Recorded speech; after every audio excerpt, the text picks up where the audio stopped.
Marcus Thompson walked through the automatic doors of Metropolitan General Hospital on a Tuesday morning. He was 34 years old and worked as a software engineer. He had come to the hospital for a follow-up appointment about his headaches. The headaches had been bothering him for weeks now, and he wanted to find out what was causing them. The clinic waiting room was busy. People sat in rows of chairs, some reading magazines, others looking at their phones. A mother tried to keep her young children quiet in the corner. An elderly man dozed off near the window. Marcus walked up to the front desk where a receptionist with curly red hair smiled at him. "Good morning. I have an appointment with Dr. Brennan at 9:30, Marcus said. The receptionist checked her computer screen. "Marcus Thompson?" "Yes, that's me. Perfect. Please sign in here and have a seat. We'll call you back shortly." She handed him a clipboard with some papers. Marcus found an empty seat near an elderly woman who was knitting something blue. He filled out the papers and returned them to the front desk. Then he sat back down and pulled out his phone to check his work emails. His boss had sent him 3 messages already, even though it was barely past 9 in the morning. The elderly woman beside him looked up from her knitting. "Long wait?" Marcus smiled. "I hope not. I have a meeting at 11. "These doctors always run late," she said with a knowing look. "I've been coming here for 15 years. My name is Dorothy. I'm Marcus. Nice to meet you." They chatted for a few minutes about the weather and the traffic. Dorothy was kind and easy to talk to. She reminded Marcus of his grandmother. He had been a patient at this hospital for 3 years now and usually had good experiences. The staff was friendly and professional. He hoped today would be no different. Across the clinic, Dr. Richard Brennan sat at his desk in a small office. He was 52 years old and had worked at Metropolitan General for 20 years. His gray hair was neatly combed and he wore a white coat with his name embroidered on it. He had once been proud of his work, but lately, everything annoyed him. Dr. Brennan looked at his schedule on the computer. He was already running 15 minutes behind. The first patient of the morning had asked too many questions. The second patient had shown up late. Now he had to see 6 more patients before lunch. He rubbed his temples and sighed. A nurse named Kim Park knocked on his door. She was young and efficient, always trying to keep things running smoothly. "Dr. Brennan, your next patient is in room 3, she said. I know, he snapped. "Why is there so much paperwork? I spend more time on the computer than with actual patients." Kim didn't respond. She had noticed Dr. Brennan's bad mood getting worse over the past few months. He used to be patient and kind, but now he was always irritable. She exchanged a worried glance with another nurse in the hallway before walking away. Dr. Brennan stood up and grabbed a tablet computer. He took a deep breath and headed toward the examination rooms. He needed to get through this morning. Just a few more hours until lunch, he told himself. Meanwhile, a medical assistant called Marcus's name. "Marcus Thompson?" Marcus stood up and followed her down a long hallway. The walls were painted a pale green color. Framed pictures of flowers hung in a row. They passed several examination rooms before stopping at one with the door open. "Come on in and have a seat on the table," the medical assistant said. Her name tag read Kim Park. She had a warm smile and gentle manner. Marcus sat on the examination table while Kim checked his blood pressure. She wrapped the cuff around his arm and pressed a button. The machine beeped softly. "Blood pressure is a little high today," Kim said, writing down the numbers. "Are you feeling stressed?" "A bit," Marcus admitted. "Work has been crazy, and these headaches aren't helping." Kim nodded with understanding. "Dr. Brennan will be with you soon. Is there anything else I can get you? Water?" "No, thank you. I'm fine." Kim gave him an encouraging smile, but Marcus noticed something in her eyes. She looked concerned about something. Before he could ask, she left the room and closed the door halfway. Marcus waited on the examination table. He looked around the small room. There were posters about heart health and diabetes on the walls. A blood pressure monitor stood in the corner. A metal clipboard hung on the wall with his medical chart inside. The room smelled like cleaning solution and latex gloves. 5 minutes passed. Then 10, then 15. Marcus checked his watch. His appointment had been scheduled for 9:30, and it was now almost 10 o'clock. He could hear voices in the hallway, phones ringing, people walking back and forth. The hospital was a busy place. Finally, the door opened. Dr. Brennan walked in without looking at Marcus. His eyes were fixed on the tablet computer in his hands. He sat down on a rolling stool and started typing. Marcus Thompson, Dr. Brennan said, still not making eye contact. You're here for headaches. Yes, doctor. I've been having them for about 6 weeks now. They're getting worse and— Where are the headaches located? Dr. Brennan interrupted, his fingers moving quickly across the screen, mostly on the sides of my head near my temples. Sometimes they move to the back of my head. They're really painful and— On a scale of 1 to 10, how bad is the pain? Marcus paused, a bit thrown off by the doctor's abrupt manner. I'd say about a 7 or 8 when they're bad. Any nausea? Vomiting? Vision problems? Sometimes I feel dizzy when the headaches are really strong. Are you taking any medications currently? Dr. Brennan kept typing, his eyes never leaving the screen. Marcus felt frustrated. He wanted to explain his symptoms properly, but the doctor kept cutting him off. No, I'm not taking anything right now. That's why I'm here. I'm worried because my father had high blood pressure, and my uncle had a stroke when he was 40. I want to make sure— Family history is noted in your chart, Dr. Brennan said flatly. He finally looked up at Marcus, but his expression was cold and unfriendly. So what do you want from me today? The question surprised Marcus. I want to find out what's causing my headaches. I thought maybe I should get some tests done, or— Tests? Dr. Brennan's jaw tightened. Everyone wants tests. Do you know how expensive an MRI is? Insurance companies don't just approve tests because someone asks for them. Marcus blinked. I'm not asking for anything specific. I just want your professional opinion on what might be wrong. Dr. Brennan stood up quickly. His face was reddening. I'll tell you what's wrong. You're stressed from work. You probably stare at a computer screen all day. You need to drink more water, get better sleep, and take some over-the-counter pain medicine. But doctor, your father's medical history doesn't mean you have the same problems, Dr. Brennan said, his voice rising slightly. I've seen thousands of patients with headaches. Most of them just need to relax and stop worrying so much. Marcus felt his heart beating faster. Something was very wrong with this appointment. The doctor seemed angry with him for no reason. I understand that, but I would still like a proper examination. Can you at least check my blood pressure and— Your blood pressure was already checked, Dr. Brennan said sharply. It was high because you're anxious. That's causing your headaches. Or the headaches are causing my anxiety, Marcus replied, trying to stay calm. Look, I've been a patient here for 3 years. I don't come to the doctor unless something is really wrong. These headaches are affecting my work and my life. I just want help. Dr. Brennan's face grew even redder. His hands clenched into fists at his sides. Let me guess. You want me to prescribe you pain medication, right? That's what this is really about? Marcus's mouth fell open. What? No, I never said anything about wanting pain medication. I'm asking for a diagnosis. Sure you are, Dr. Brennan said with a sneer in his voice. Everyone has a story. Everyone has symptoms. And everyone thinks they need prescriptions and expensive tests. Marcus stood up from the examination table. This had gone too far. Dr. Brennan, I don't know what's bothering you today, but you're being very unprofessional. I came here for medical help, not to be accused of something I'm not doing. The doctor's eyes narrowed. He stared at Marcus with barely concealed hostility. The tension in the small room became thick and uncomfortable. Marcus could see the doctor's chest rising and falling with angry breaths. Something bad was about to happen. Marcus could feel it. Dr. Brennan's hand suddenly shot out and grabbed the metal clipboard from the wall. Marcus watched in shock as the doctor's face twisted with rage. Before Marcus could say anything, Dr. Brennan threw the clipboard across the room with all his strength. The metal clipboard flew through the air and crashed against the wall right next to Marcus's head. Papers scattered everywhere. The loud bang echoed through the small examination room. Marcus jumped back, his heart pounding. He couldn't believe what had just happened. People like you, Dr. Brennan shouted, his face bright red. You come in here wasting my time, demanding tests you don't need, trying to get drugs. I'm sick of it. Marcus pressed himself against the wall, his hands up in a defensive position. What are you talking about? What do you mean, people like me? You know exactly what I mean, Dr. Brennan spat out the words. Every week I get patients like you coming in with made-up symptoms, wanting prescriptions. You think you can just walk in here and demand whatever you want. You think the system owes you something?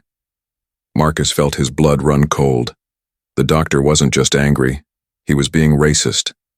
The words "people like you" rang in Marcus's ears. He had experienced racism before, but never from a doctor.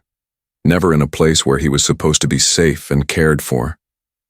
"This is completely unacceptable," Marcus said, his voice shaking.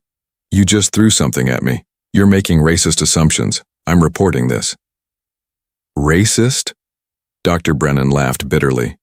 "Now you're going to play that card? This has nothing to do with race. This is about entitled patients who waste medical resources." Outside the room, Kim Park had been walking past when she heard the loud crash. She stopped immediately and turned toward the examination room. Something was very wrong. She had worked in this clinic for 5 years and had never heard anything like that before. Kim quickly walked to the door and pushed it open. She saw papers scattered all over the floor. Marcus was pressed against the wall, looking frightened. Dr. Brennan stood in the middle of the room, his fists still clenched, his face red with anger. "What's going on in here?" Kim asked, her voice firm. "I heard a crash." "Nothing that concerns you," Dr. Brennan snapped at her. "Get out and close the door." But Kim didn't move. She looked at Marcus and saw the fear in his eyes. She looked at the scattered papers and the metal clipboard lying on the floor near the wall. She had worked with Dr. Brennan for years. She had seen him get irritated before, but this was different. This was dangerous. "Dr. Brennan, I think you need to step outside," Kim said calmly but firmly. "I said get out." Dr. Brennan yelled at her. Kim stood her ground. She was younger than the doctor and lower in the hospital's hierarchy, but she knew what she had to do. "No, doctor. You need to step outside right now." At that moment, another nurse practitioner named James Chen was walking down the hallway. He heard the yelling and rushed to see what was happening. James was in his late 30s, calm and professional. When he reached the doorway, he saw the scene and immediately understood something serious had occurred. "Is everyone okay in here?" James asked, stepping into the room next to Kim. Marcus nodded but didn't speak. He was still processing what had just happened. His whole body was shaking. Dr. Brennan pointed at the door. "Both of you need to leave. This is between me and my patient." "Not anymore," James said quietly. "Sir, are you hurt?" he asked Marcus. "No, he didn't hit me," Marcus managed to say. "But he threw that clipboard at me. It hit the wall right next to my head." "And he said?" Marcus paused, taking a breath. "He said things about people like me. He accused me of trying to get drugs when all I wanted was help with my headaches." Kim pulled out her phone. "I'm calling security and patient relations right now." "You will do no such thing," Dr. Brennan shouted, but Kim was already dialing. James moved closer to Marcus. "Are you sure you're not injured? Did the clipboard hit you at all?" "No, it just scared me really badly," Marcus said. His hands were still shaking. In the room next door, Dorothy Hayes had been waiting for her own appointment. The walls between examination rooms were thin, and she had heard everything. The loud crash, the yelling, the angry words.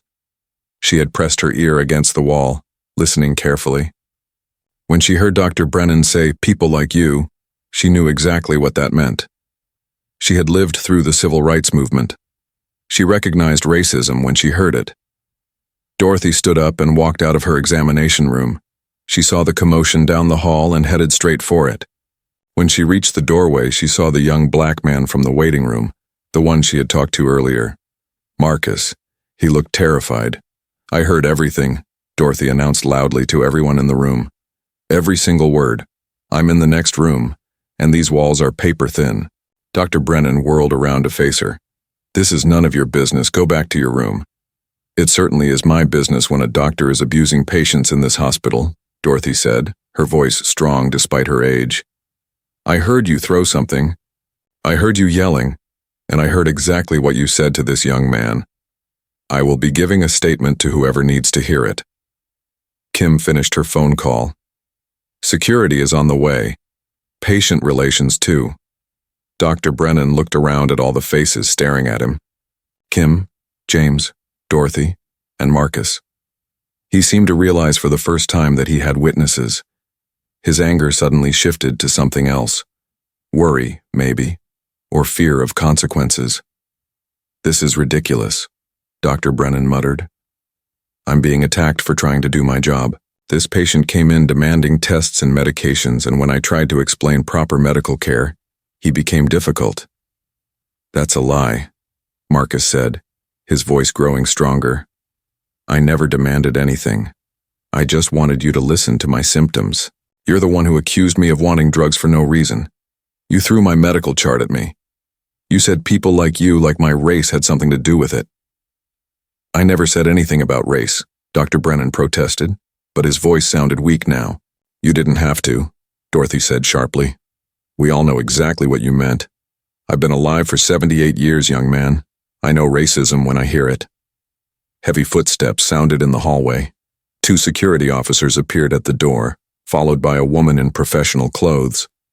She had dark hair pulled back in a bun and carried a tablet computer. I'm Sarah Martinez, Director of Patient Relations, the woman said. Someone called about an incident? Kim spoke up immediately. I witnessed the end of an altercation between Dr. Brennan and his patient, Marcus Thompson. I heard a loud crash and came to investigate. I found papers scattered everywhere and the patient looking frightened. The patient states that Dr. Brennan threw a clipboard at him and made inappropriate comments. Sarah's face became very serious. She looked at the papers on the floor, then at Marcus, then at Dr. Brennan. Is this true? It's a misunderstanding, Dr. Brennan started to say. It's not a misunderstanding, Marcus interrupted. This doctor threw my medical chart at me in anger. He made assumptions about me based on my race. He accused me of being a drug seeker when I just came here for help with headaches. I want to file a formal complaint. Sarah nodded. Of course, we will absolutely investigate this fully. She turned to the security officers. Please escort Dr. Brennan to the administrative offices. Don't let him leave. Then she looked at Kim and James.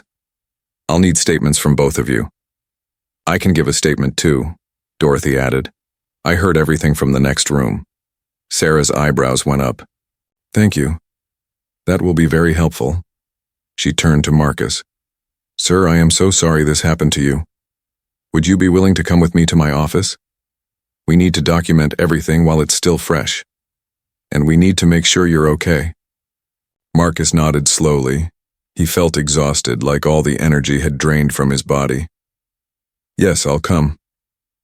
James stepped forward. Before you go, let me just check you over quickly to make sure you're not injured. Sometimes adrenaline can mask pain or injury. Marcus allowed James to check his vital signs and look for any injuries. His blood pressure was very high now, but that made sense given what had just happened. There were no physical injuries, but Marcus felt hurt in a different way. He had come to this hospital for help. Instead, he had been attacked and humiliated. Dr. Brennan stood between the 2 security officers, his face pale now instead of red. He seemed to be realizing that this situation was serious. Sarah, I've worked here for 20 years. Surely we can resolve this quietly. The patient misunderstood my intentions. We'll discuss everything in the administrative office, Sarah said coldly. Right now, my priority is making sure Mr. Thompson is taken care of. As the security officers led Dr. Brennan away, he looked back at Marcus one more time. Marcus met his eyes and didn't look away. He wasn't going to be intimidated anymore. Kim bent down and started picking up the scattered papers from the floor. Her hands were shaking slightly. James helped her, and together they organized Marcus's medical records back into some kind of order. I'm so sorry you experienced this, Kim said to Marcus. This is not how we treat patients here. This is not acceptable. Thank you for stepping in, Marcus replied. If you hadn't come when you did, I don't know what would have happened. Dorothy walked over and gently touched Marcus's arm. You did the right thing standing up for yourself. Don't let anyone make you feel like you deserve that treatment. Marcus felt tears stinging his eyes, but he blinked them back. He had to stay strong. He had to see this through, not just for himself, but for any other patients who might have been treated this way. How many other people had Dr. Brennan yelled at? How many other patients had been accused of things they didn't do? Sarah gestured toward the door. Mr. Thompson, whenever you're ready. Marcus took a deep breath and followed her out of the examination room. The hallway seemed longer now. Other patients and staff members stared at them as they walked past. Word was already spreading through the clinic that something big had happened. In Sarah's office, Marcus sat down in a comfortable chair. Sarah closed the door and sat across from him. She opened her tablet and prepared to take notes. "First, let me say again how sorry I am," Sarah began. "What happened to you should never happen to any patient in this hospital. We take these matters very seriously." Marcus nodded, not trusting himself to speak yet. "I need you to tell me everything that happened from the moment you arrived today. Take your time. Include every detail you can remember." So Marcus started talking. He told her about checking in, about waiting, about Dorothy in the waiting room. He described how Dr. Brennan had barely looked at him, how he kept interrupting, how he became increasingly hostile. He explained about his family history of high blood pressure and strokes. He told her about the accusations of drug seeking. And finally, he described the moment when Dr. Brennan threw the clipboard and the terrible words that followed. Sarah typed quickly, her fingers flying across the screen. Her face remained professional, but Marcus could see anger in her eyes. "Did Dr. Brennan specifically mention your race?" Sarah asked.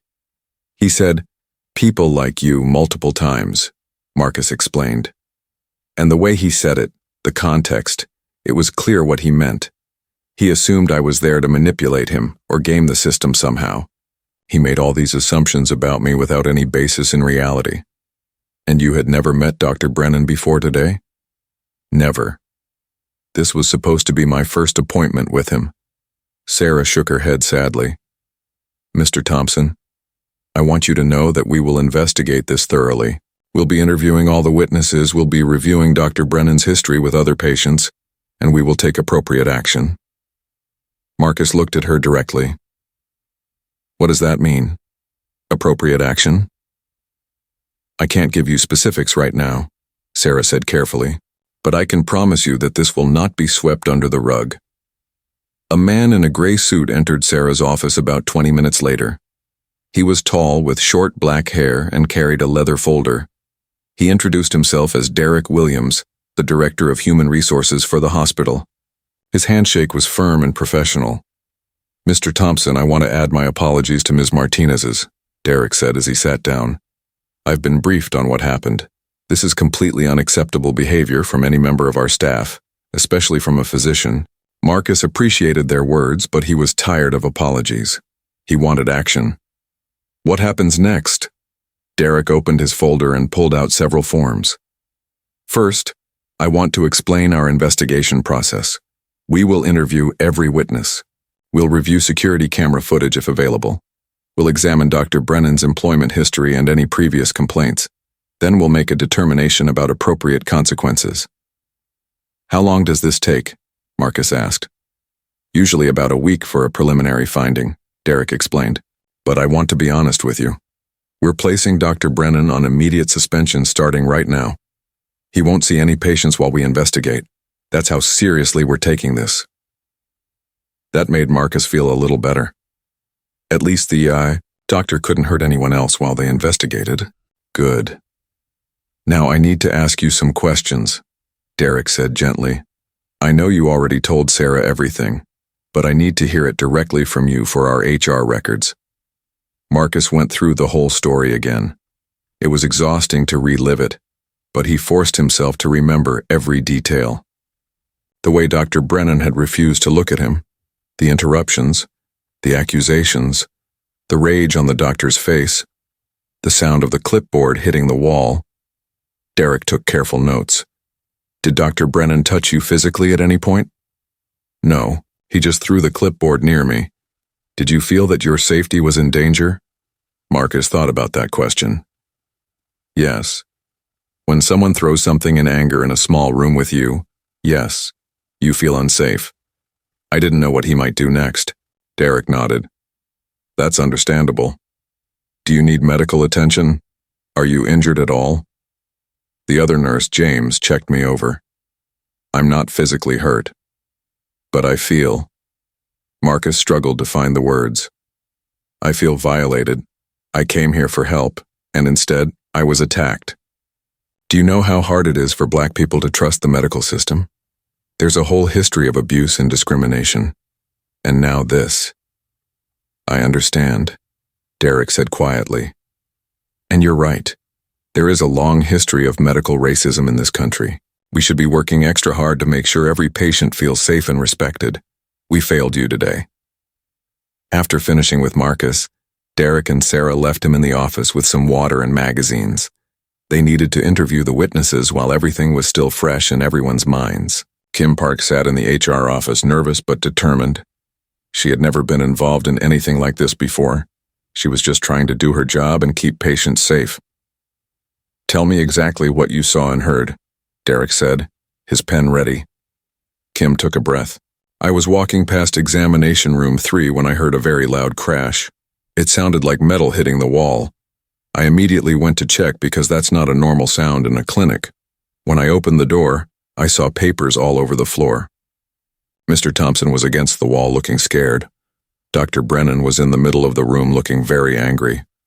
What did you do? I asked what was going on. Dr. Brennan told me to get out and close the door. But Mr. Thompson looked frightened, so I refused to leave. I told Dr. Brennan he needed to step outside. He yelled at me, but I stood my ground. Derek made notes. That took courage. Kim shrugged. It's my job to protect patients. I couldn't just walk away. Had you noticed any problems with Dr. Brennan before this incident? Kim hesitated. This was the hard part. Yes. Over the past few months, he's been increasingly irritable, short-tempered with staff and patients. He's made some comments that made me uncomfortable. What kind of comments? Well, he's complained about certain patients being difficult. And when I think back on it, those patients were often people of color. He's also made jokes about diversity training that didn't seem funny to me, more like he was mocking the whole idea. Derek's pen moved quickly across the page. Did you report any of this? Kim felt guilty.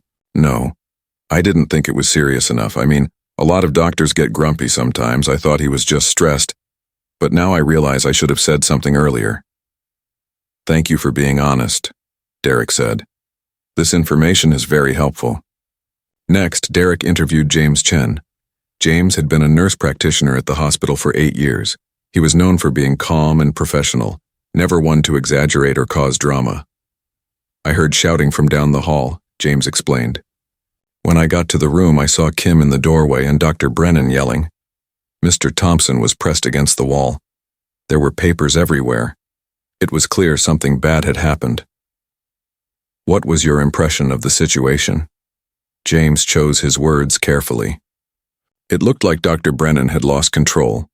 I've worked with many doctors over the years. I've seen them frustrated or tired, but I've never seen one create such a threatening environment for a patient. Did you hear any of the conversation between Dr. Brennan and Mr. Thompson? No, I arrived after the main incident, but I heard Dr. Brennan trying to justify his actions afterward. He claimed Mr. Thompson was being difficult and demanding, but Mr. Thompson seemed calm to me. Scared, but not difficult. Derek made more notes. Have you worked with Dr. Brennan before? Many times. He's always been demanding. He expects things done his way. But recently, he's seemed angrier, more hostile toward everyone. Have you witnessed him treating other patients poorly? James thought about it. I can't point to specific incidents, but I've sometimes heard him being short with patients, dismissive, like he's too busy for them. I've always assumed he was just having a bad day. The most interesting interview was with Dorothy Hayes. The elderly woman sat in the HR office with perfect posture, her hands folded in her lap. She looked like someone's sweet grandmother, but her eyes were sharp and intelligent. Young man, she said to Derek, I'm 78 years old. I've seen a lot in my life. I marched with Martin Luther King Jr. in the 1960s. I know racism when I see it and hear it. Please tell me what you heard from the next room, Derek said. Dorothy's voice was clear and strong. I heard raised voices first, then a loud crash like something being thrown. Then I heard Dr. Brennan shout something about people like you. He said it with such anger and contempt. Then he talked about patients demanding drugs and wasting resources. The way he spoke, it was obvious he was making assumptions about that young man based on his race. You couldn't see what was happening, though, Derek pointed out. How can you be certain? Dorothy gave him a patient look, like a teacher explaining something to a slow student. I didn't need to see it. I heard every word through that thin wall. I heard the hatred in that doctor's voice. And then I walked out and saw Mr. Thompson's face. That young man was terrified. Whatever happened in that room was serious. Why did you decide to get involved? Derek asked. Because it was the right thing to do, Dorothy said simply. That young man needed witnesses. He needed people to stand up and say, yes, we saw this, we heard this, it really happened. Too many times, people like him are told they're overreacting or imagining things. Well, he didn't imagine anything. It happened. And I'm willing to testify to that fact anywhere and any time. Derek smiled despite the serious situation. Thank you, Mrs. Hayes. Your testimony is very valuable.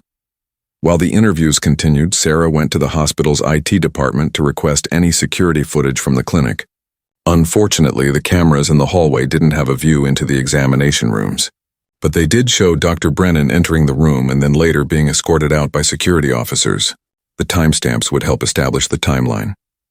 Back in the administrative offices, Dr. Brennan sat in a conference room with the door closed. A security guard stood outside.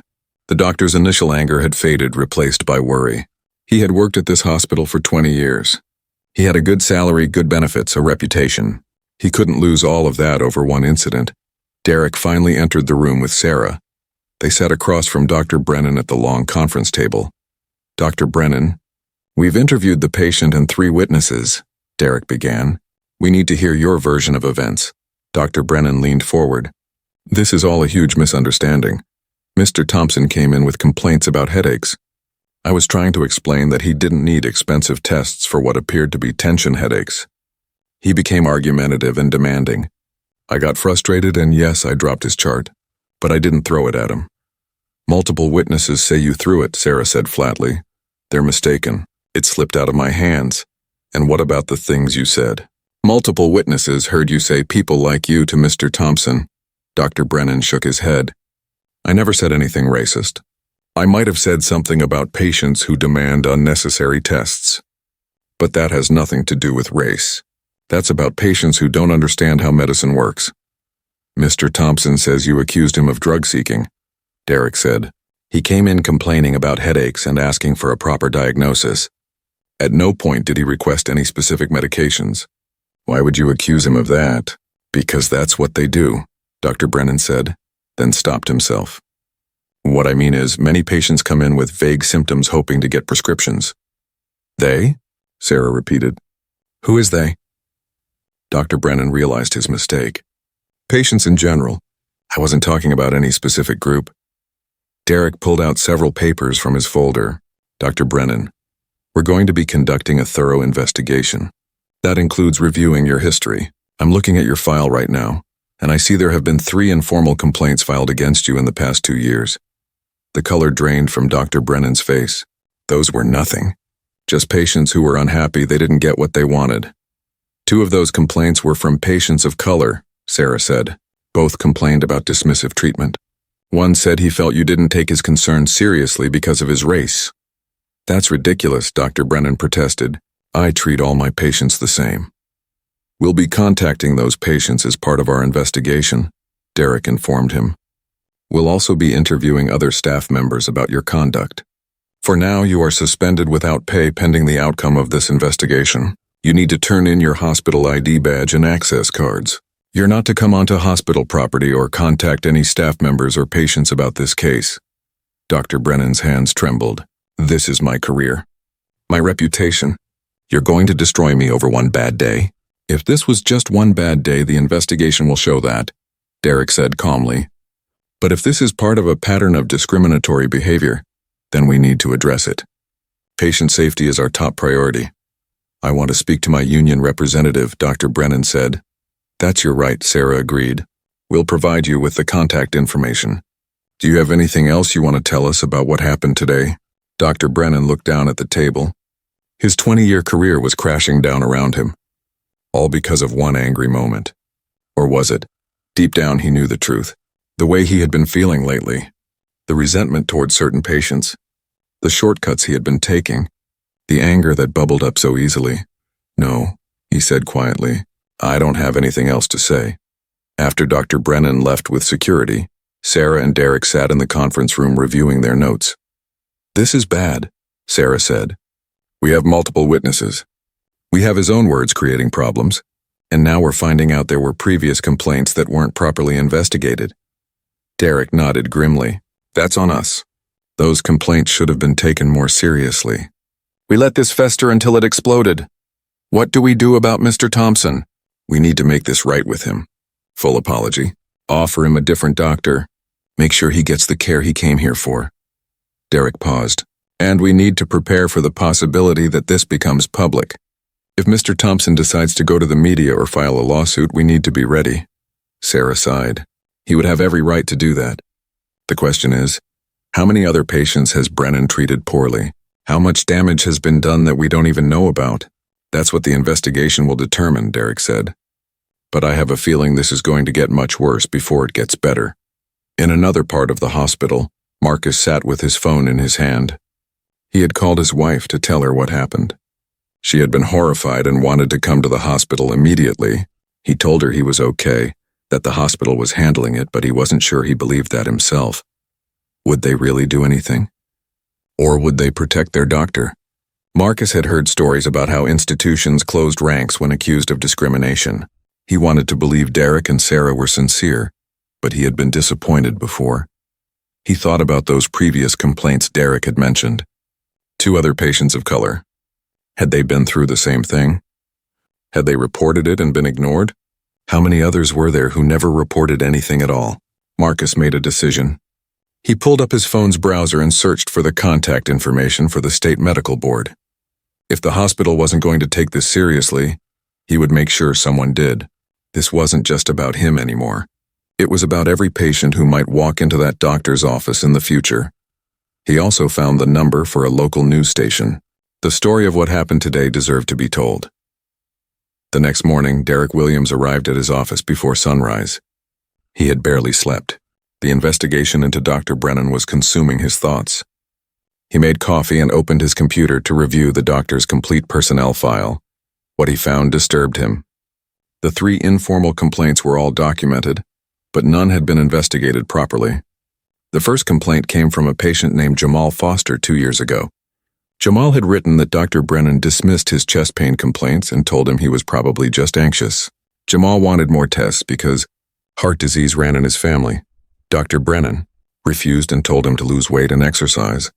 More. The complaint had been noted in the file with a comment from Brennan's supervisor at the time. It said patient seemed overly concerned and doctor provided appropriate care.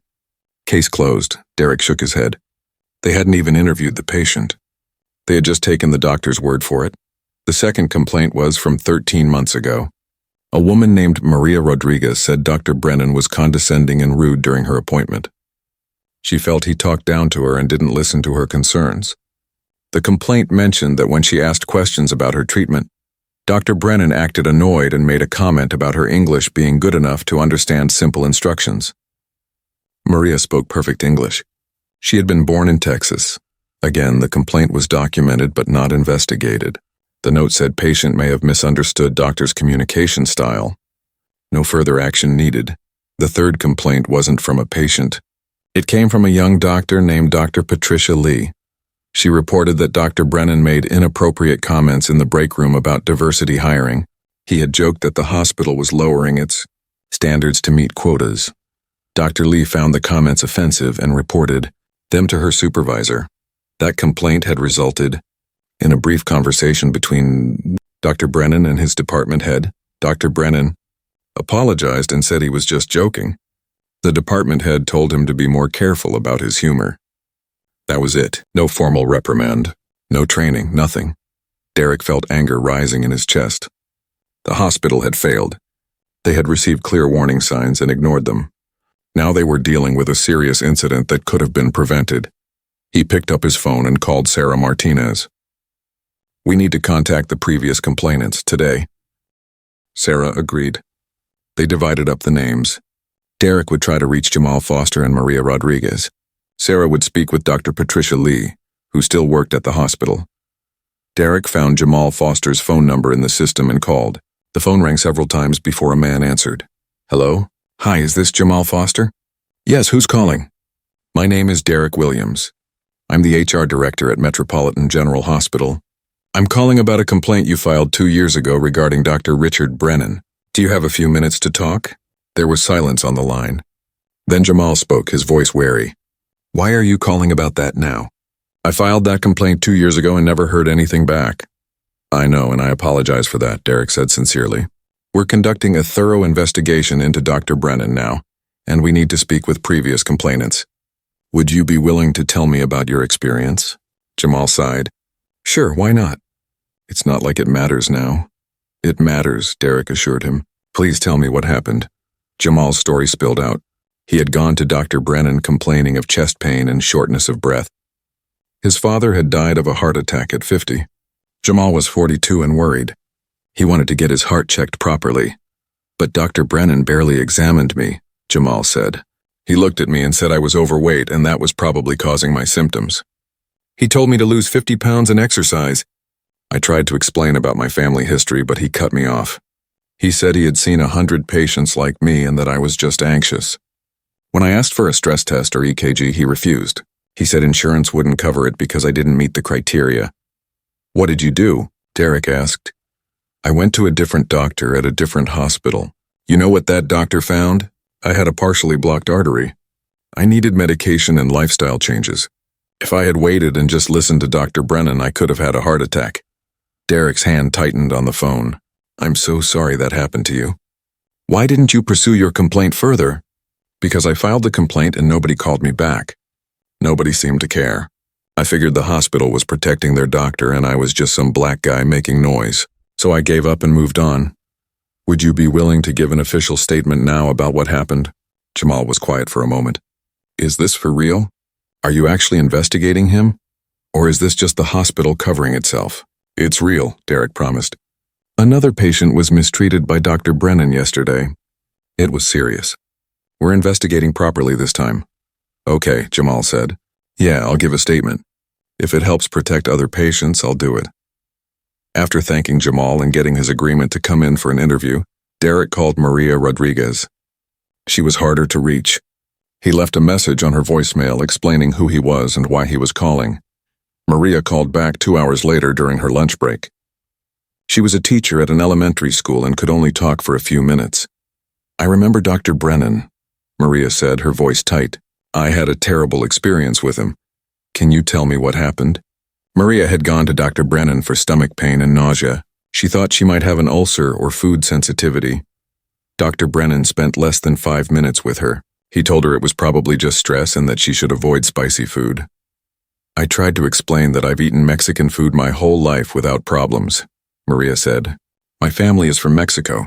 We always eat spicy food. This wasn't about that. But he just dismissed me. Then he said something like, well, now that you're in America, maybe your stomach isn't used to it anymore. I told him I was born in Texas. I'm American. He got annoyed and said I understood English well enough to know what he meant. That must have been very hurtful, Derek said. It was humiliating. I'm a college-educated teacher. I speak 2 languages fluently. And this doctor treated me like I was stupid because of my name and my heritage. I filed a complaint, but nothing happened. So I never went back to that hospital. Would you be willing to provide a formal statement? Yes, Maria said firmly. If it helps stop him from treating other patients that way, absolutely yes. Meanwhile, Sarah Martinez walked down to the pediatrics department where Dr. Patricia Lee now worked. Patricia was in her early 30s, smart and dedicated. When Sarah asked to speak with her privately, Patricia immediately looked worried. Is this about my complaint from last year? Patricia asked once they were in a private office. Yes. We're investigating Dr. Brennan for a serious incident that occurred yesterday. I need to know more about what you reported. Patricia's shoulders relaxed slightly. Finally. I've been waiting for someone to take this seriously. She explained that she had been in the break room eating lunch when Dr. Brennan came in with 2 other senior physicians. They were discussing the hospital's new diversity recruitment program. Dr. Brennan had made a joke about how the hospital was hiring people based on skin color instead of qualifications. He said pretty soon the hospital would be lowering all its standards just to meet some quota. I was the only person of color in that room, Patricia said. I felt like he was talking about me. Like I only got my position because of my race, not because I graduated top of my class from medical school. What happened when you reported it? Patricia laughed bitterly. Nothing, really. His department head talked to him. Dr. Brennan apologized to me in the most insincere way possible. He said he was sorry if I was offended, not sorry for what he said. And that was it. Business as usual. Did he continue to make inappropriate comments? Not around me. But I heard from other staff that he was still the same. He just got better at hiding it. Or he only said things around people who wouldn't report him. Sarah took detailed notes. Would you be willing to testify about this if needed? Yes, Patricia said without hesitation. Someone needs to stand up to people like him. The medical profession has enough problems with discrimination. We don't need doctors who treat patients and colleagues poorly just because of their race or background. By the end of the day, Derek and Sarah had a much clearer picture. Dr. Brennan had a pattern of discriminatory behavior going back at least 2 years, probably longer. The hospital had received warnings but failed to act. Now they had to deal with the consequences. Derek called an emergency meeting with the hospital's legal team and senior administrators. The chief medical officer, Dr. Helen Park, attended. So did the hospital CEO, Robert Chen. They gathered in the executive conference room with grim faces. Derek presented his findings. The pattern of complaints. The witness statements from Marcus Thompson's case. The interviews with previous complainants. The evidence was overwhelming. This is a liability nightmare, the hospital's attorney said. We have documented evidence that we knew about Brennan's behavior and did nothing. If this goes to court, we'll be crucified. More importantly, we failed our patients, Dr. Park said angrily. I don't care about the legal liability right now. I care that we had patients come to us for help and they were mistreated. That's inexcusable. Robert Chen, the CEO, looked tired and angry. How did this happen? How did we miss these warning signs? We didn't miss them, Derek said bluntly. We saw them and chose not to take them seriously. The complaints were documented but not investigated. Staff concerns were dismissed. We assumed a senior physician with 20 years of service deserved the benefit of the doubt. And now? The CEO asked. Now we have no choice, Derek said. Dr. Brennan needs to be terminated. We have more than enough evidence. The only question is whether we do this quietly, or whether Mr. Thompson decides to make this public. As if on cue, Sarah's phone buzzed. She looked at the screen and her face went pale. It's already public. A reporter from Channel 7 News just emailed me asking for comment about allegations of racism at our hospital. Everyone in the room groaned. The CEO put his head in his hands. Marcus Thompson went to the media, Sarah said, reading the email. They're running a story tonight about his experience. They want a statement from the hospital. What do we say? The attorney asked. Dr. Park spoke up. We tell the truth. We admit there was an incident. We say we're investigating thoroughly and taking appropriate action. We commit to doing better. That's all we can do. If we admit fault, we open ourselves up to lawsuits, the attorney warned. We're already open to lawsuits, Derek pointed out. At least this way we look like we're taking responsibility instead of covering it up. The CEO nodded slowly. Prepare a statement. Make it honest but careful. And schedule a meeting with Dr. Brennan and his union representative for tomorrow morning. We're terminating his employment. That evening, Marcus Thompson appeared on the local news. The interview was conducted by an experienced reporter named Janet Williams. She sat across from Marcus in his living room. His wife sat beside him, holding his hand. Tell us what happened at Metropolitan General Hospital, Janet said to Marcus. Marcus took a breath and told his story. He described going in for a simple headache complaint. He explained how Dr. Brennan became hostile and dismissive. He talked about the clipboard being thrown. He shared the words the doctor had said, the accusations, the clear racial bias. I went to that hospital because I needed help, Marcus said, his voice steady but emotional. Instead, I was attacked. I was made to feel like I was somehow a criminal just for asking for medical care. And the worst part is I found out this wasn't the first time. Other patients complained about this doctor and nothing was done. How did the hospital respond? Janet asked. They suspended the doctor and started an investigation. They seem to be taking it seriously now. But it took this incident, this explosion, for them to act. How many other patients were treated poorly while the hospital looked the other way? The interview was powerful, Marcus came across as calm, articulate, and sympathetic. He wasn't angry or vengeful. He just wanted justice and wanted to prevent this from happening to others. Within an hour of the story airing, the hospital's phone lines were flooded with calls. Some were from other patients reporting their own bad experiences with Dr. Brennan. Some were from reporters wanting more information. Some were from concerned community members expressing outrage. Sarah worked late into the night responding to messages and trying to manage the crisis. Derek prepared documents for Dr. Brennan's termination meeting. Dr. Park called an emergency staff meeting for the next day to address the situation. And in his home, Dr. Richard Brennan watched the news story with growing horror. He saw Marcus Thompson describing what happened. He heard his own words repeated back. He saw the anger and disappointment in the reporter's face. His phone rang. It was his attorney. "Don't talk to anyone," the attorney said. "Don't post anything on social media. Don't contact the hospital. Just sit tight. We'll deal with this tomorrow." But Dr. Brennan knew his career was over. 20 years of work destroyed. His reputation ruined. He told himself he was the victim here. He told himself everyone was overreacting. He told himself it wasn't fair. But deep down, in a place he didn't want to examine, he knew the truth. This wasn't about one bad day. This was about years of resentment and bias that he had let fester. This was about treating patients as problems instead of people. This was about his own prejudices that he had never addressed.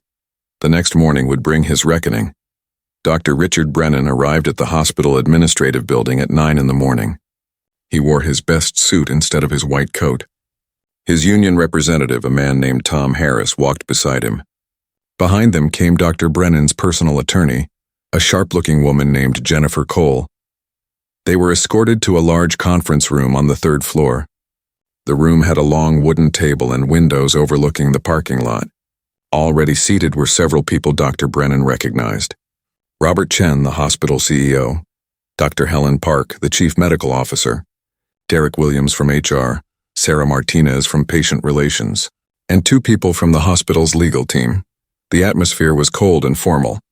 No one smiled or made small talk. Everyone took their seats on opposite sides of the table like 2 armies preparing for battle. Robert Chen spoke first. His voice was calm but firm. "Dr. Brennan, thank you for coming in. I want to be direct with you. We've completed our investigation into the incident that occurred 3 days ago involving patient Marcus Thompson. We've also reviewed your employment history and interviewed multiple witnesses and former patients. Based on our findings, we have made a decision about your employment status." Dr. Brennan's hands gripped the arms of his chair. Tom Harris, the union rep, leaned forward. "Before you continue, I want to state for the record that we believe Dr. Brennan deserves fair treatment and due process." "He has received due process," Derek said, opening a thick folder. "We conducted interviews with 4 witnesses to the incident. We reviewed security footage. We contacted 3 previous complainants. We examined his personnel file going back 10 years. This investigation was thorough and fair." Dr. Helen Park took over. She looked at Dr. Brennan with disappointment on her face. "Richard, I've known you for 15 years. I've watched you become a competent physician. But the evidence we've gathered shows a troubling pattern of behavior that violates our hospital's values and policies." She pulled out several documents and began reading. 2 years ago, patient Jamal Foster complained that you dismissed his concerns about chest pain and refused to order appropriate tests. You told him he was just anxious and needed to lose weight. He later discovered he had a partially blocked artery that required treatment. Had he followed your advice and done nothing, he could have had a heart attack. Dr. Brennan started to speak, but his attorney put a hand on his arm to stop him. Dr. Park continued. 13 months ago, patient Maria Rodriguez complained that you made condescending comments about her English and heritage. She felt discriminated against based on her ethnicity. 1 year ago, Dr. Patricia Lee reported that you made inappropriate comments about diversity hiring, suggesting that minority staff members were less qualified than others. Those were misunderstandings, Dr. Brennan said, unable to stay quiet. I never meant anything racist. People are too sensitive these days. Let me finish, Dr. Park said sharply. 3 days ago, you threw a medical chart at patient Marcus Thompson. Multiple witnesses confirm this. You used the phrase people like you multiple times while speaking to him. You accused him of drug-seeking behavior without any evidence. You created an environment where the patient feared for his physical safety. Derek picked up where Dr. Park left off. We interviewed Kim Park, who heard the crash and witnessed the aftermath. We interviewed James Chen, who saw the scene moments later. We interviewed Dorothy Hayes, a patient in the next room who heard your entire interaction through the wall. All three witnesses gave consistent accounts that support Mr. Thompson's version of events. "I was having a bad day," Dr. Brennan said, his voice rising. "I was stressed. I've been working here for 20 years with barely any complaints. One bad moment shouldn't destroy my entire career." Sarah Martinez spoke up. "This isn't one bad moment. This is a pattern of discriminatory behavior that spans years. The previous complaints were documented but not properly investigated. That's our failure as an institution. But it doesn't excuse your behavior. It actually makes it worse because you knew you could get away with it." Jennifer Cole, Dr. Brennan's attorney, finally spoke. "My client acknowledges that he lost his temper. He's willing to accept responsibility for that. We propose a suspension with mandatory anger management and bias training. He would return to practice under supervision. This seems more appropriate than termination." Tom Harris, the union rep, nodded.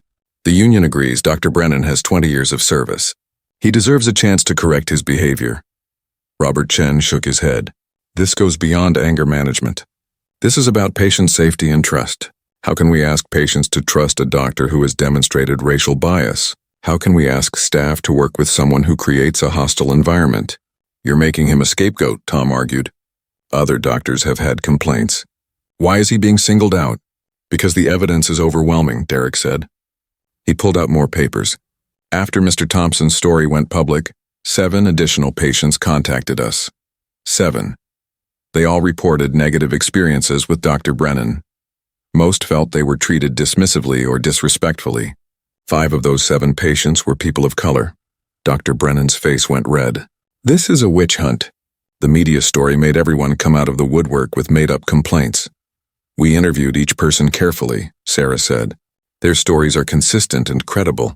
One woman said you refused to believe she was in pain and suggested she was exaggerating. One man said you spent less than 3 minutes with him before dismissing his concerns. These aren't made-up stories. These are real patients who felt harmed by your care." Jennifer Cole tried a different approach. "Let's talk about the legal implications here. If you terminate Dr. Brennan, he will file a wrongful termination lawsuit. He has a strong case. The union contract requires progressive discipline. A first offense should result in suspension and training, not termination." The hospital's attorney, a man named David Kim, responded, "This isn't a first offense. There were 3 previous complaints that should have been addressed. The hospital failed to take action then, which we acknowledge. But that doesn't mean we should continue to fail. And regarding wrongful termination, Dr. Brennan violated multiple hospital policies. He created an unsafe environment for a patient. He demonstrated discriminatory behavior. These are grounds for immediate termination under his employment contract." Dr. Brennan suddenly stood up, his chair scraping loudly against the floor. "This is unbelievable. I've dedicated 20 years to this hospital. I've seen thousands of patients. I've saved lives. And you're going to throw me away because I had one argument with a patient? Because I said something that was taken the wrong way?" "Sit down, Richard," Dr. Park said tiredly. "Please sit down." Dr. Brennan remained standing, his hands clenched into fists. "You know what the real problem is? This hospital cares more about political correctness than about actual medicine. You're more worried about offending people than about treating them. Every patient who doesn't get exactly what they want cries discrimination. And instead of backing up your doctors, you throw us under the bus." The room went silent. Everyone stared at Dr. Brennan. His words had just proven everything they were saying about him. Robert Chen stood up slowly. "Dr. Brennan, you're making this decision very easy for us. The comments you just made demonstrate exactly why we cannot allow you to continue practicing at this hospital. You don't see anything wrong with your behavior. You're blaming the patients. You're blaming the system. You're not taking any real responsibility." He picked up a document and slid it across the table. "Effective immediately, your employment with Metropolitan General Hospital is terminated for cause. You violated patient safety protocols. You demonstrated discriminatory behavior toward patients and staff. You failed to maintain professional standards of conduct. You will receive your final paycheck according to the terms of your contract, but you will not receive severance pay because this is termination for cause." Dr. Brennan grabbed the document, his hands shaking. He read through it quickly, his face getting redder with each line. "This is wrong," he said, his voice cracking. "This is completely wrong. I'm going to fight this. I'm going to sue this hospital for everything it's worth." "That's your right," David Kim said calmly. "But I should inform you that we will be reporting this termination to the state medical board. They will conduct their own investigation. You may face additional consequences beyond losing this job." Jennifer Cole stood up. "We'll be filing a wrongful termination lawsuit by the end of the week. We'll also be filing complaints about how this investigation was conducted." "That's your right as well," Robert Chen said. "But our decision is final. Dr. Brennan, you need to turn in your hospital ID badge, your access cards, and any hospital property in your possession. Security will escort you to your office to collect your personal belongings. You are not to contact any hospital staff or patients about this matter. If you violate this directive, we will seek a restraining order." Tom Harris looked defeated. He had tried his best to protect his union member, but the evidence was too strong. "I want it noted that the union disagrees with this decision and will be filing a grievance." "Noted," Derek said, writing it down. Dr. Brennan stood there for a long moment, staring at all of them. 20 years of his life gone, his reputation destroyed, his career possibly over. He wanted to scream. He wanted to overturn the table. He wanted to make them understand that they were wrong, that he wasn't a bad person, that this was all blown out of proportion. But looking at their faces, he saw no sympathy. Only disappointment and determination. They had made their decision. Nothing he said would change it. "You're all going to regret this," Dr. Brennan said quietly. "When you're being sued and dealing with bad publicity and losing this case in court, you'll regret it." "I doubt that," Dr. Park said. "What I regret is that we didn't act sooner. We failed the patients who complained before. We're not going to fail them again." Dr. Brennan turned and walked out of the conference room with his attorney and union rep following behind. In the hallway, 2 security officers waited to escort him to his office. Back in the conference room, everyone sat in silence for a moment. The confrontation had been ugly but necessary. "How do we tell the staff?" Sarah asked. "We call an all-staff meeting this afternoon," Robert Chen said. "We need to be transparent about what happened and why. We also need to announce the changes we're making to prevent this in the future." "What changes?" Derek asked. Dr. Park pulled out a list she had been preparing. "First, mandatory bias training for all medical staff. Not just a one-time thing. Annual training. Second, we create a new system for reporting discrimination complaints. It needs to be anonymous and independent from department supervisors. Third, we hire a chief diversity officer whose job is to oversee these issues. Fourth," Robert Chen added, "we need to reach out to every patient who filed a complaint about Dr. Brennan. We need to apologize to them directly and offer them resources if they need continued care or counseling." Sarah nodded. "I'll handle that personally. What about Mr. Thompson?" Derek asked. "What do we do for him?" "We've already apologized," Sarah said. "But I think we need to do more. We should offer him a settlement for his pain and suffering.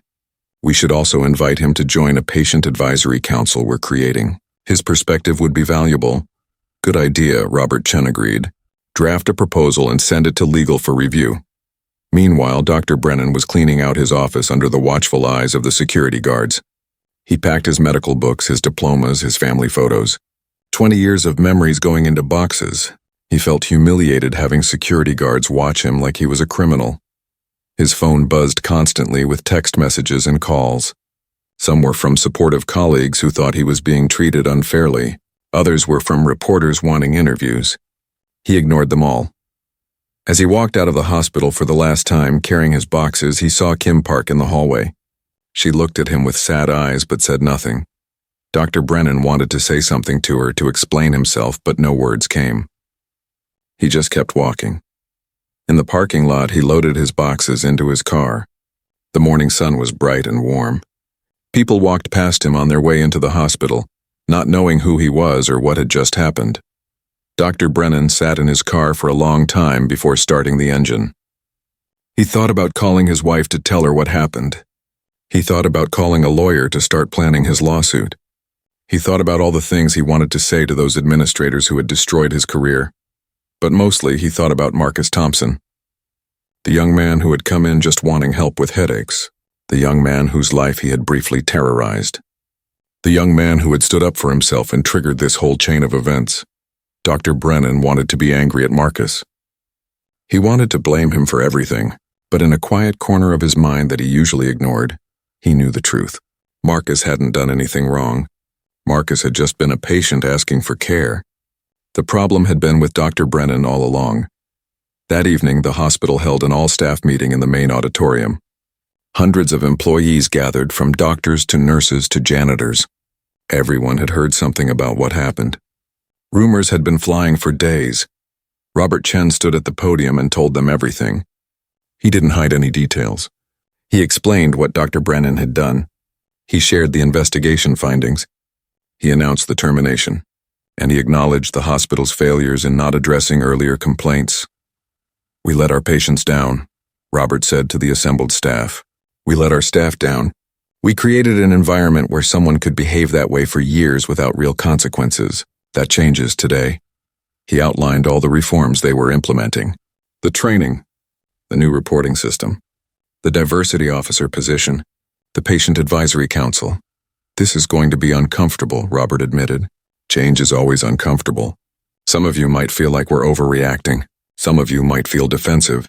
But I'm asking all of you to embrace this moment as an opportunity to become better caregivers, better colleagues, a better hospital."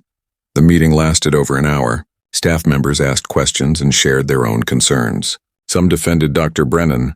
Others shared stories of witnessing his bad behavior over the years. It was emotional and difficult, but necessary.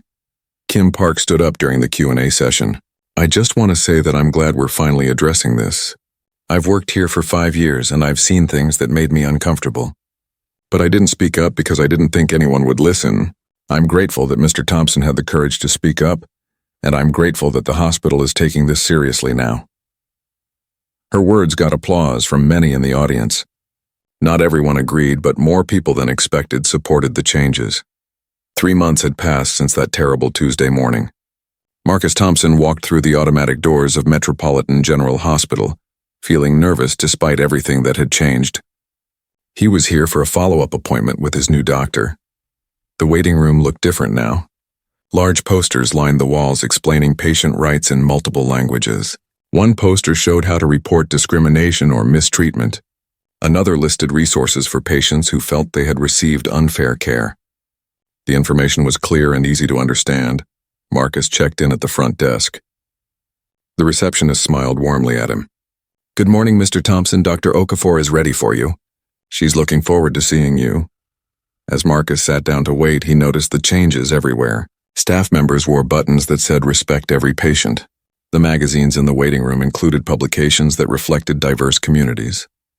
Even the artwork on the walls showed people of different backgrounds. A medical assistant called his name after just a few minutes. "Mr. Thompson, right this way." She led him down the familiar hallway to an examination room. This time, the experience felt completely different. The medical assistant took her time with his vital signs and asked detailed questions about how he had been feeling. "Dr. Okafor will be right with you," she said with a genuine smile. Dr. Jennifer Okafor entered a few minutes later. She was a Nigerian-American woman in her early 40s with kind eyes and a warm presence. She shook Marcus's hand and sat down, giving him her full attention. "Marcus, how have you been? How are the headaches?" "Much better," Marcus said. "The medication you prescribed is working well. I've only had 2 mild headaches in the past month." Dr. Okafor pulled up his chart on her tablet. "Good. And the lifestyle changes? Are you managing your stress better?" "I'm trying. I started doing meditation in the mornings. It helps." They talked for 20 minutes about his symptoms, his family history, and his overall health. Dr. Okafor never rushed him. She answered all his questions patiently. She treated him like a person, not a problem to solve quickly. "Your blood pressure is much better today," Dr. Okafor said. "The medication is working and the stress reduction is helping too. I want to see you again in 3 months, but if anything changes before then, call me immediately." "I will." "Thank you, Dr. Okafor. You've been wonderful." She smiled. "That's my job. But I also want to thank you, Marcus. What you did, speaking up about what happened to you, it changed this hospital for the better. It was brave." Marcus felt emotional. "I just didn't want it to happen to anyone else. And because of you, it won't." Well, not if we can help it. After his appointment, Marcus walked to the administrative wing. He had a meeting scheduled with Sarah Martinez. She had invited him to join the new patient advisory council that was being formed. Sarah greeted him in her office with a warm hug.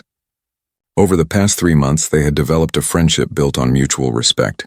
Sarah had worked tirelessly to make changes at the hospital, and Marcus appreciated her dedication. "How was your appointment?" Sarah asked. "Great, Dr. Okafor is amazing. She really is. We're lucky to have her." Sarah pulled out some papers. "I wanted to update you on everything that's been happening. The changes are really taking hold." She showed him statistics. The new discrimination reporting system had received 43 reports in the first 3 months. Most were not as serious as what happened with Dr. Brennan, but they were all investigated properly. 2 doctors had been disciplined for inappropriate behavior. Several staff members had received additional training. "The most important thing is that people feel safe reporting issues now," Sarah explained. "They know their complaints will be taken seriously." "That's huge," Marcus agreed. "We also hired our chief diversity officer. Her name is Dr. Keisha Williams. She's brilliant. She's already implementing new training programs and reviewing our policies." Sarah showed Marcus the curriculum for the mandatory bias training that all staff members now had to complete annually. It wasn't just a boring video to watch. It included interactive scenarios, discussions about implicit bias, and real examples of how discrimination affects patient care. Some staff members resisted at first, Sarah admitted, but most have embraced it. They're realizing that unconscious bias is something everyone has to work on. Marcus nodded. He had learned a lot about unconscious bias himself over the past few months. It wasn't always about people being intentionally racist. Sometimes it was about assumptions and shortcuts that everyone's brain makes. But the impact on patients was real either way. "What about Dr. Brennan?" Marcus asked. "I haven't heard anything about him recently." Sarah's expression became serious. "He filed a wrongful termination lawsuit as expected. But his case is weak. We have too much evidence.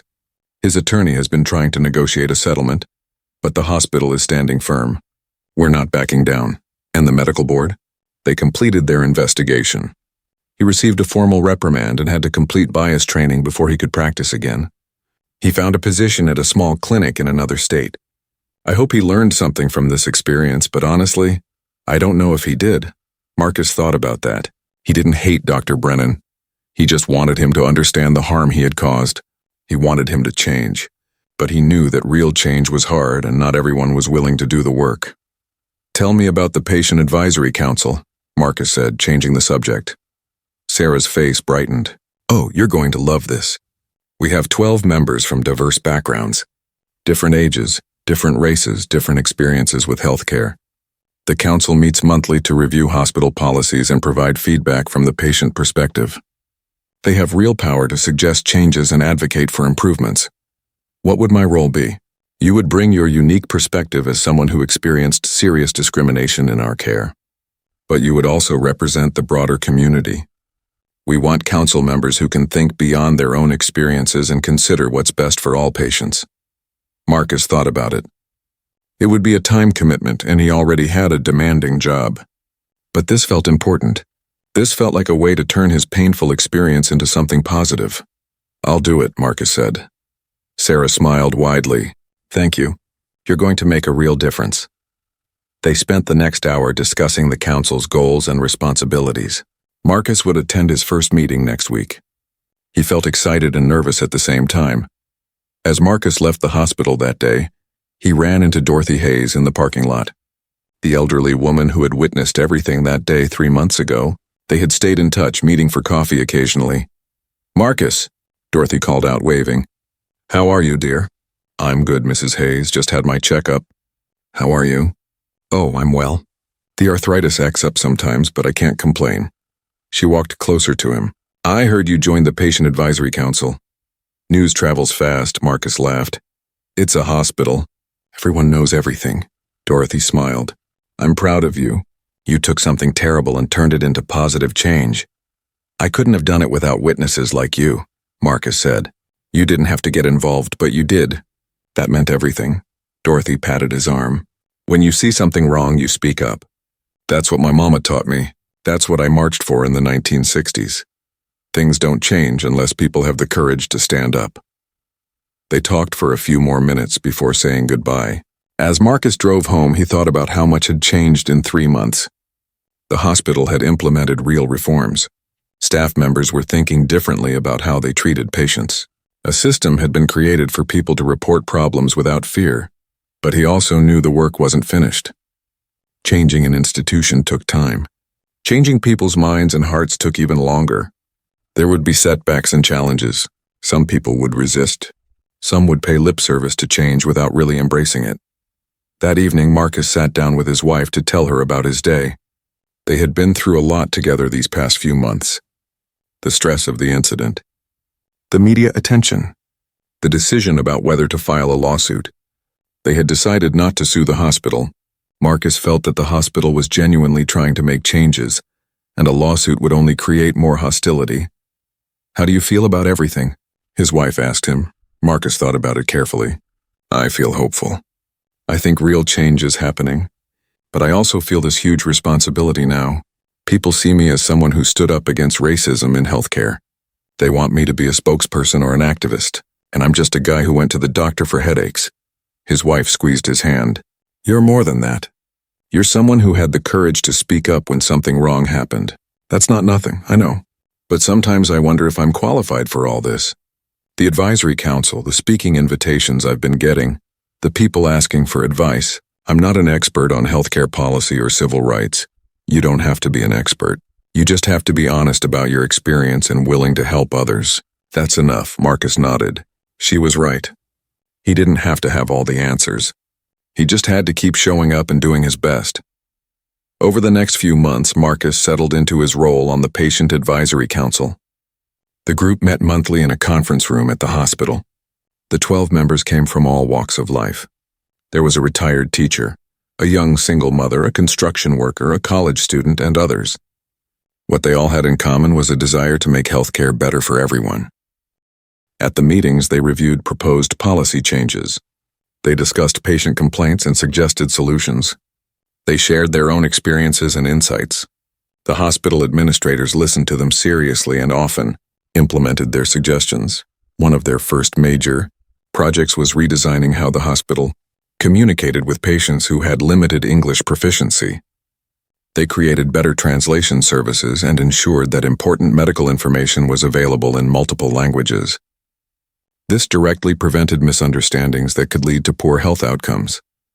Another project focused on making the hospital more accessible for people with disabilities. The council members toured the facility and identified barriers that made it difficult for some patients to navigate. The hospital committed to making improvements based on their recommendations. Marcus found the work deeply satisfying. He was using his experience to help others. He was part of a system that was actively trying to become better.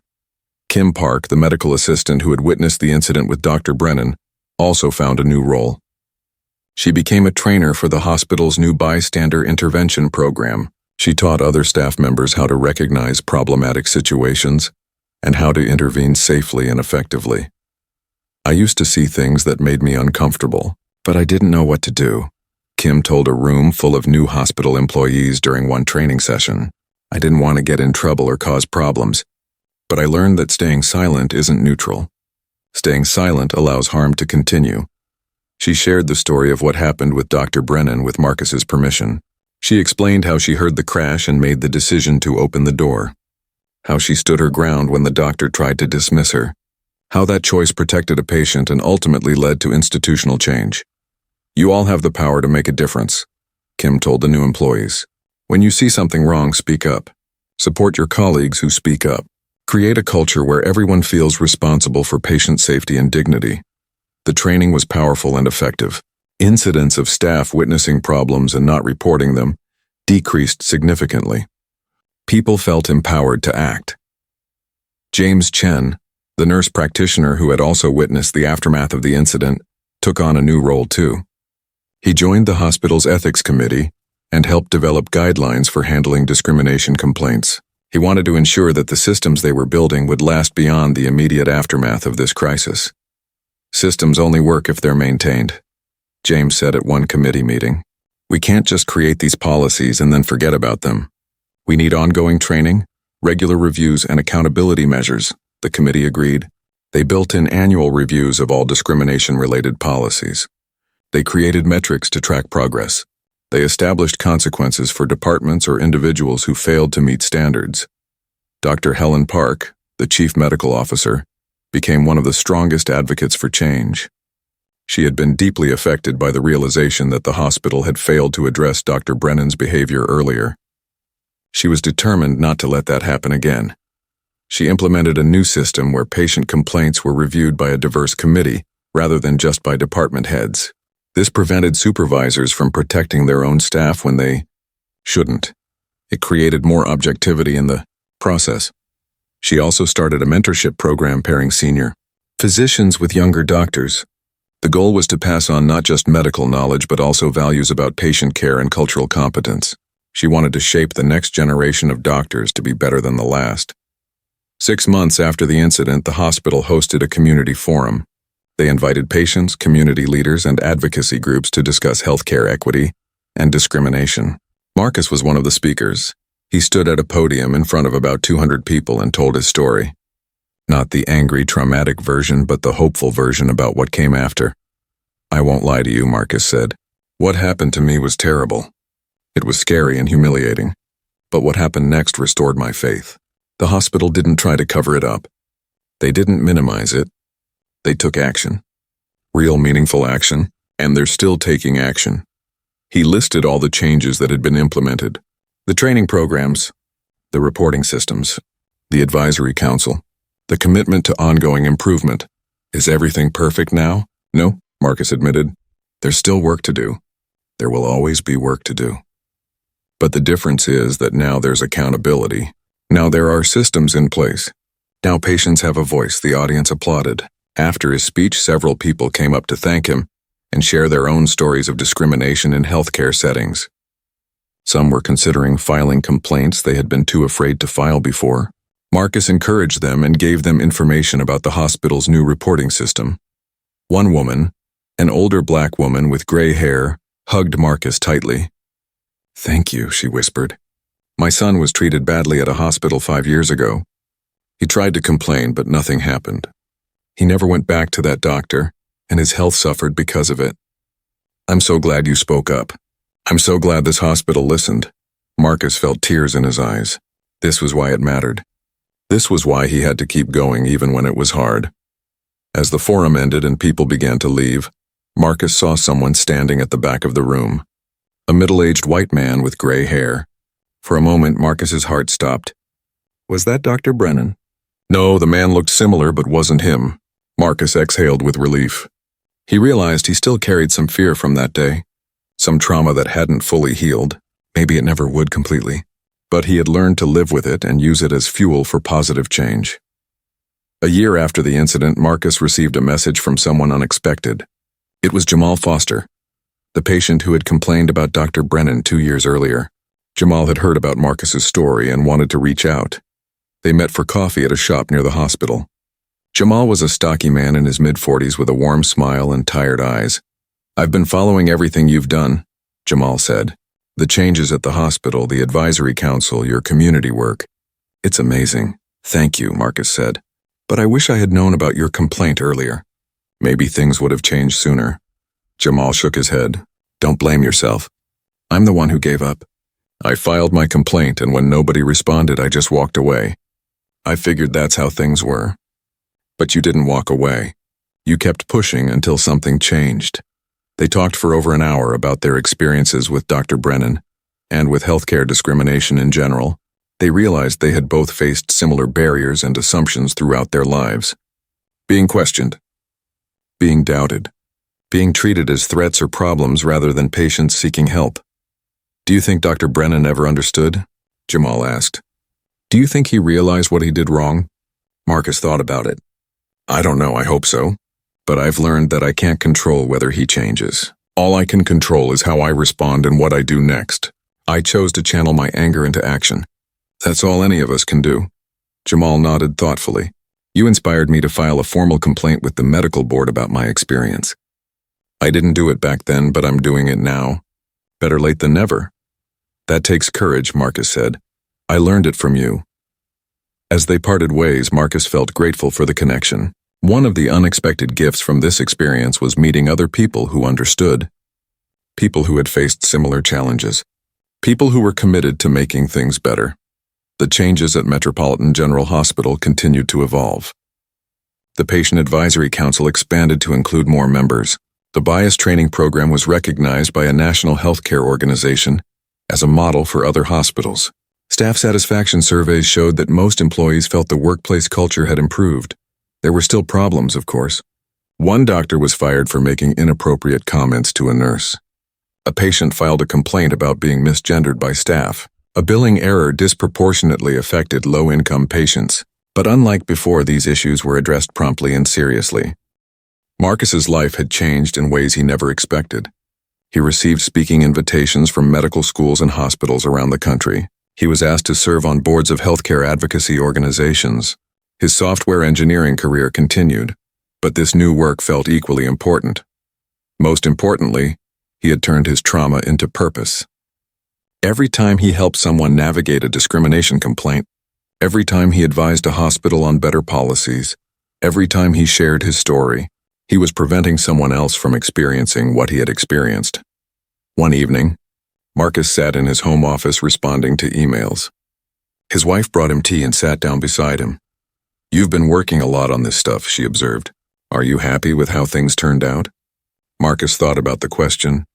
Happy isn't quite the right word. I'm satisfied. I feel like the pain I went through wasn't for nothing. It created change. It helped people. That makes it meaningful. What about Dr. Brennan? Do you ever think about him? Sometimes. I wonder if he's working somewhere else, if he's treating patients better now. I wonder if he ever thinks about what happened and feels genuine remorse. But mostly I've let go of focusing on him. This was never really about him as an individual. It was about systems that enable people like him, and those systems are changing. His wife smiled. You know what I'm most proud of? What? That you stayed kind throughout all of this. You were angry, sure, but you never became bitter or vengeful. You wanted justice, but you also wanted healing. That takes real strength. Marcus felt his eyes water. I had good people around me. You, Dorothy, Kim, James, Sarah. They all reminded me that most people are good. Most people want to do the right thing. We just need better systems to help them do it. 2 years after the incident, Marcus returned to Metropolitan General Hospital for a routine checkup. The hospital looked different now. A plaque in the lobby honored the Patient Advisory Council. Photos of diverse patients and staff lined the walls. The waiting room offered interpretation services in 20 languages. Dr. Okafor greeted Marcus warmly. How have you been? Still doing well with the headaches? Great, haven't had a serious one in months. Excellent. Your blood pressure is perfect too. You're doing everything right. As Marcus prepared to leave after his appointment, Sarah Martinez stopped him in the hallway. Marcus, I wanted to tell you something. We just completed our 2-year review of all the changes we implemented after your incident. Patient satisfaction is up 20%, especially among minority patients. Staff complaints about hostile work environment are down significantly, and we haven't had a single serious discrimination incident since Dr. Brennan. Marcus felt pride and relief wash over him. That's wonderful. It's because of you. You stood up when it mattered. You pushed us to be better. On behalf of the hospital, thank you. They hugged and Marcus felt tears threatening again. He had cried more in the past 2 years than in his entire adult life before that. But these were good tears. Healing tears. As Marcus walked out of the hospital into the bright sunshine, he thought about how far they had all come. From that terrible morning when a doctor threw a clipboard and said hateful words, to this moment when real lasting change had taken root. The journey wasn't over. There would always be more work to do. But Marcus had learned something important. Change was possible. People could grow. Institutions could transform. All it took was courage, persistence, and a willingness to believe that things could be better. He got in his car and drove home thinking about his next Patient Advisory Council meeting. Thinking about the speaking engagement he had next month. Thinking about his family and his work and his life. All of it felt connected now. All of it felt purposeful. Marcus Thompson had gone to the hospital that Tuesday morning 2 years ago just wanting help with his headaches. Instead, he had found his calling. He had become an advocate, a voice for change, and proof that one person speaking up could make a difference. And that, he realized, was worth everything he had been through.